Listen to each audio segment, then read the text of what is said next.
प्रिय किसान भाइयों, राम राम। मैं रामेश्वर, जयपुर राजस्थान से। आज बात करते हैं अपन 100 करोड़ की ठगी में, जैविक खेती के नाम पे 100 करोड़ की ठगी में एक कदम और आगे चलते हैं। 7-8 महीने पहले सीकर के किसान सत्यपाल जी वर्मा का फोन आया था मेरे पास। सीकर शहर में रहने वाले हैं। तो उनकी आर्थिक हालात ठीक नहीं थी और वो काफ़ी परेशान थे। मैंने उनकी जितना जानता, मतलब 5-7 बार बात हुई मेरी। मैंने उनको प्रयास किया हर तरह से मदद करने का, भाई आप ऐसे कर लो ऐसे कर लो, लेकिन वो नहीं माने। बोले नहीं साहब, आप तो मुझे टीसीबीटी के किसी ग्रुप में जुड़वा दो। मैंने लेखराम को नंबर भेजा। मैंने कहा लेखराम जी, ये सतपाल जी बहुत गरीब आदमी है, इनकी मदद करनी है। लेखराम ने बोला आप दाहिल जी चिंता ही मत करो। ये बातें ग्रुप पे हुई थी, हमारी व्हाट्सएप ग्रुप पे लेखराम की मेरी। लेखराम ने ग्रुप पे लिखा था दाहिल जी आप चिंता ही मत करो, हम ध्यान रख लेंगे। और फिर लेखराम जी ने धीरे धीरे इनके साथ में इनकी मदद करनी शुरू करी। गरीब आदमी थे ना, तो लेखराम जी ने, एक रणवीर वर्मा और है, टीसीबीटी का ही है, तो वो रणवीर वर्मा ने इन सत्यनारायण जी वर्मा को कैसी जैविक खेती सिखाई, कितना भला किया इनका, और बाकी किसानों को ये कैसी खेती सिखा रहे हैं, ये एक छोटा सा नमूना आप इसी वीडियो के माध्यम से देख सकते हैं। अब अपन बात करते हैं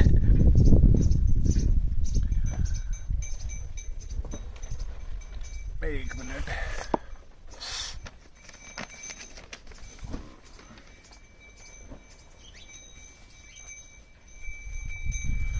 अब अपन बात करते हैं गारंटी की। आज की समस्याओं की बात करते हैं। आज भारत में किसान अन्नदाता हुआ करता था। पहले भी भारत सोने की चिड़िया था। किसान जो कर देता था, जो टैक्स देता था, उससे सरकारें चलती थी। ठीक है। और आज किसान की परिस्थिति इन तथाकथित ज्ञानी लोगों ने, डिग्रीधारियों ने, एक्चुअल में डिग्रियां नहीं होती, यहाँ पे निचोड़ना सिखाया जाता है। आजकल बहुत से ऐसे इंस्टीट्यूट हो गए, बहुत से ऐसे कॉलेज हो गए जहाँ पे बच्चों को निचोड़ना सिखाया जाता है। आप लोगों को कैसे निचोड़ सकते हो, जैसे डॉक्टरों को डिग्री मिलती है तो वहाँ पे उनको भी सिखाया जाता है, और यहाँ पे भी ये डिग्रीधारी निचोड़ते हैं। तो जिनके पास ज़्यादा बड़ी डिग्रियाँ होंगी, ज़्यादा गहरी सारी डिग्रियाँ होंगी, इतनी मोटी फाइलें होंगी, वो और ज़्यादा निचोड़ने के मास्टर हैं। मतलब पीएचडी कर ली उन्होंने निचोड़ने में, लोगों को का खून चूसने में, आप ये जान लो। तो मैंने इनकी तो कहानी ये हुई। अब मैं आप लोगों को एक चीज़ बताना चाहता हूँ। बचपन में ही जब पिताजी खेती करते थे मेरे, तो वो जब बीज डालते थे या कोई काम की शुरुआत करते थे खेती में, तो बोलते थे देना ये धरती माता, धना भगत को दिया वैसा मेरे को भी देना। और धरती माता से प्रार्थना करते थे वो। खेती का मैं थोड़ा सा, पता नहीं क्या किस वजह से मेरी जागरूकता थी, मैं ध्यान से सुनता था उनकी बातों को। ये करीब आप समझिए 35-40 साल पहले की बातें हैं। तो मैं बड़े ध्यान से सुनता था उन बातों को कि पिताजी इस तरह से क्यों करते हैं, ये धना भगत कौन है। धीरे धीरे घरगृहस्थी में इन चीज़ों में लग करके काफ़ी समय व्यतीत हो गया। पिछले 2-4 साल पहले मुझे धना भगत जी के गांव जाने का सौभाग्य मिला। टोंक जिले में धुआंकला गांव है, वहाँ मैंने उनके खेत भी देखे और उनकी भक्ति भी देखी, जहां उन्होंने, और आप समझिए कि क्या कैसे वो जमीन में मोती निप जाते थे, ये चीज मैंने देखी वहां धना भगत जी के यहाँ। और रिसर्च का विषय है, काफी मैंने भी समझने का प्रयास किया। इरा मान यार थोड़ो, ए भाई प्लीज 10 मिनट यार, प्लीज बाद में आशू थोड़ा सा जा। तो आप ये मान लो कि आज मैं आपको एक गारंटी देता हूं। आजकल सरकारें भी गारंटी दे रही हैं, मोदी जी भी गारंटी दे रहे हैं और सभी लोग दे रहे हैं, राजनीति में भी दे रहे हैं। मैं भी आपको एक गारंटी देता हूं, किसानों को गारंटी ये देता हूं कि आपका एक भी रुपया बिना खर्च हुए, हाँ जी, एक भी रुपया बिना खर्च हुए, आपके पास जो व्यवस्था है, जो भी व्यवस्था आपके पास है, उसी में आपकी खेती को सफल करेंगे। आपके स्वास्थ्य में सुधार होगा, और आप मान लीजिए कि खेती होगी, स्वास्थ्य हो गया, आपके आध्यात्मिक विकास में तेजी आएगी, और धीरे धीरे हम वापस अन्नदाता बनेंगे। किसान अन्नदाता था पहले भी, और वापस अन्नदाता बनेगा इस बात की। लेकिन वो अन्नदाता तब बनेगा जब वो ना सरकारों पे निर्भर होगा। ये सरकारों का काम नहीं है। सरकारें अपना काम, सभी सरकारें अपना काम अच्छे से कर रही हैं। आप किसी को दोष मत दो, गलती है आपकी है किसान भाइयों, हमारी है गलती। इस गलती को अगर आप मान लोगे, खेती हमारे डीएनए में है, हमें कौन सिखाएगा? हमारे डीएनए में खेती है। खेती कैसे की जाती है? धरती माता पैदा देती है, सूर्य भगवान की कृपा से देती है। आप इतना ही याद रखो, ज्यादा याद गहराई में जाने की जरूरत ही नहीं है, इतना याद रखो। और निश्चित रूप से जैसे धना भगत जी के खेत में मोती निपजे थे, उस जमाने में कहा करते हैं कि बहुत बड़े बड़े अकाल पड़े थे, तो पूरे आर्यावर्त से के ही नहीं, आसपास के देशों के भी जो किसान थे, जो व्यापारी थे, वो धना भगत जी के आके शरण लिया करते थे। हाँ जी, आसपास के देशों के लोगों की बात कर रहा हूं मैं। तो आप ये जान लीजिए कि खेती बहुत सरल है, बहुत सहज है। आप एक बार ठहरिए तो सही, आपके पास क्या व्यवस्था है उसको देखिए।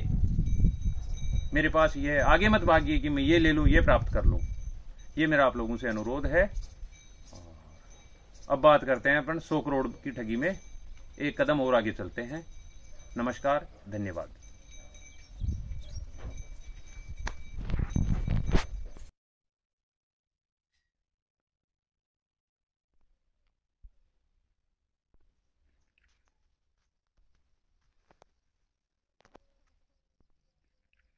रामेश्वर जी, दरअसल क्या है कि ये मैसेज पे बात होने वाली नहीं है, थोड़ी लंबी चौड़ी डिस्कस करनी है आपसे। दरअसल क्या है, मुझे तो आपके, बुरा मत मानिएगा, पर आपके टीसीबीटी ने एक तरह से देखा जाए तो पूरी तरह बर्बाद कर दिया। मैंने आपको पहले भी बोला था कि मैं पूरी तरह कर्जे में डूबा हूँ, और अब कम से कम मैंने 8 बीघा में, जो अपने यहाँ 110 बाई 110 की बीघा होती है, 8 बीघा में मूंगफली और 2 बीघा में बाजरा किया है। सवा लाख रुपए के आसपास तो मूंगफली की फसल में लगाए थे मैंने टीसीबीटी के लिए। उनके सारे प्रोडक्ट लेके आया हूँ, सारी मैंने जो भी प्रैक्टिस है वो कंप्लीट की है। और उसके बाद में कंडीशन ये है कि मेरे खेत में मूंगफली 4 बीघा में तो है ही नहीं, उसमें तो मैंने दूसरी बार बुआई करवा दी है, बाजरा वगैरह। और 4 बीघा में है वो गोजालट जो होती है, व्हाइट ग्रफ, पहले फंगस से खत्म हो गई और बची कुछ ही गोजालट लगी हुई है। मैंने जितने प्रयास करना थे सब कर लिए। आपके जो भी तरीके हैं, ऊर्जा जल है, M+ है, V+ है, पूरी तरह से मतलब ये मान के चलिए कि बर्बाद कर दिया। अब कंडीशन ये आ गई कि या तो जमीन बिकेगी या यहाँ से घर छोड़ के कहीं विदेश यात्रा पे निकलो, वहां कुछ कमाई करो। तो थोड़ी सी आपसे डिस्कस करना है इस बारे में। मैंने आपको पहले भी बताया था रामेश्वर जी, हालांकि आपने बोला था कि आपको ये इतने प्रोडक्ट लेने की जरूरत नहीं है, आप धीरे धीरे शुरुआत कीजिए। पर मुझे लगा कि जब करना ही है पूरी तरह से, तो फिर आपके क्या बोलते हैं, लेखराम जी और दूसरे अभी जो रणवीर जी हैं, राजस्थान टीसीबीटी के राजस्थान के संयोजक हैं, प्रदेश संयोजक हैं, वो आए थे यहाँ घर पे और मैंने पूरे प्रोडक्ट मंगा लिए। और उसके बाद में हालत ये है कि अब समझ में नहीं आ रहा कि करूँ तो क्या करूँ। इसलिए कृपया करके थोड़ा सा निवेदन है, आप ही अगर ऐसे बोलेंगे कि बात मत कीजिए, मैसेज कर दीजिए, तो मैसेज पे बात नहीं हो पाई। पूरी कंडीशन आपको मैंने मेरी स्थिति बता रखी थी सर। और आपके टीसीबीटी ने, मैं जैसा भी था, मतलब OWDC वेस्ट डिकम्पोजर से खेती कर रहा था, वहां तक ठीक थी। और मार्केट में कोई चीजें जैसे ट्राइकोडर्मा है, मेटारिजियम एनासोफ्लिज है, बेवियरिया बेविशियाना है, ये चीजें लाके कुछ तो कंट्रोल कर लेते थे ना, इसने तो पूरी तरह बर्बाद कर दिया, पूरी तरह से। तो मेरा निवेदन है, एक बार आप बात कीजिए प्लीज, हो सके तो। किसान भाइयों, एक बात और, मैं पिछले 2 साल से इनके साथ लगने से थोड़ा सा काम में भी ध्यान कम दे पाया और थोड़ी सी व्यवस्थाएं पेमेंट आगे पीछे हो गई, तो मेरी भी फाइनेंशियल कंडीशन कुछ ज़्यादा ठीक नहीं थी। पिछले दिनों गुरुजी ने मुझे कहा था कि आपके खेत के लिए मिट्टी लेखराम जी से मंगवा लो, तो लेखराम जी ने दबाव बनाना शुरू कर दिया। दाहिल जी एड्रेस भेजो, मिट्टी भेजते हैं, एड्रेस भेजो, मिट्टी भेजते हैं। व्हाट्सएप पे मैसेज कर रहे थे। मैंने लेखराम जी को बोला, भाई पैसे नहीं है अभी, आप रुको। तो लेखराम जी बोले, पैसे किसने मांग लिए आपसे, आप तो मिट्टी तो मंगवा लो। तो दोस्तों, मैंने इनसे मिट्टी नहीं मंगवाई। मैं दुख सुख पाके मंगवा लेता, पैसे भी दे देता। नहीं दे पाता तो ये मेरा आज गला पकड़ लेते। और एक और घटना घट गई इस दरमियान। मेरा एक मकान पे लोन चल रहा था, तो उसकी किस्तें टाइम पे नहीं जा पाई, तो कल लोन वाले भी लीगल नोटिस दे गए और मकान पे पेंट कर गए। हालांकि बड़ी चिंता का विषय नहीं है, मैंने एक फैक्ट्री बेच दी, तो जो पिछले 2 साल में नुकसान हुआ उसको मैं कवर कर लूँगा। एक फैक्ट्री को सुलटा दिया तो चल जाएगा, मेरी तो गाड़ी उड़ जाएगी। लेकिन जिन लोगों का नुकसान इन लोगों ने किया है उनका क्या होगा, ये अब आप लोगों को फैसला करना है। इसलिए दोस्तों, हो जाओ तैयार साथियों, हो जाओ तैयार। ऐसे लोगों को मुंह तोड़ जवाब देना पड़ता है। भगवान राम ने भी निष्कासित लोगों के साथ में, भालू, वानर, आदिवासी, इन लोगों के साथ में तो मिलकर के और त्रिलोक विजयी रावण को धूल चटा दी थी। तो इनकी तो औकात ही क्या है। मैं भगवान परशुराम की सौगंध खा के कहता हूँ कि ये तो मिट ही गए समझो आप।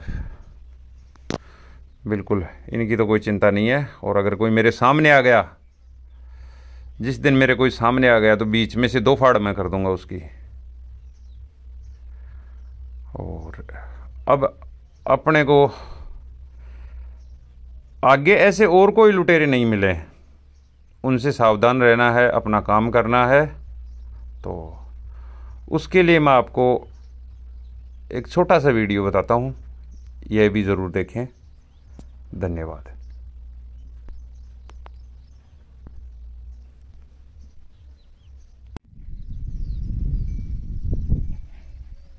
आज 2 अगस्त 2023 Shri Dhana Bhagat food agro park, Dungri Khurd, जिला जयपुर, राजस्थान से आपका जरा सा ध्यान आकर्षित करना चाहूँगा। ये इस तरफ हमारे कुछ गिर गया था, एक कोई चूड़ा को बीज गिरडू से अपने आप कोई छूट को लुकड़े कि कोई पौधो चूड़े का बीज का एक पौधा देखो आप, ये करीब करीब 2 बाई 2 मीटर में, तो 3-4 स्क्वायर मीटर एरिया में ये फैला हुआ है।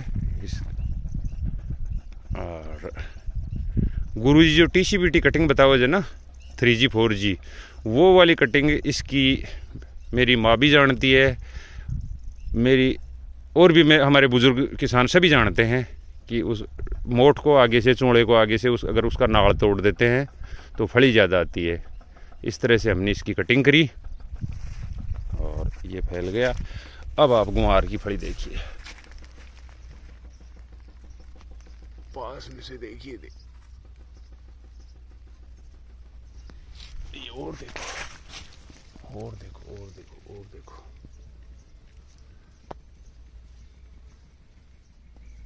और देखो,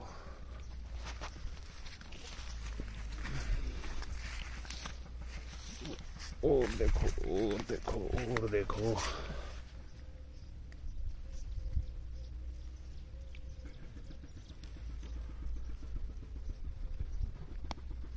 ऊपर फाल कंटिन्यू बगर चालू है।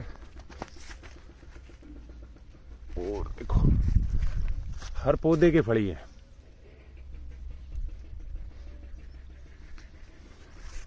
हर पौधे की फली है। काचरा वाचरा लाग रहे थे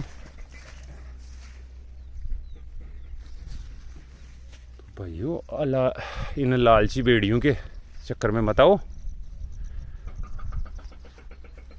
ज़्यादा लालच में मत आओ।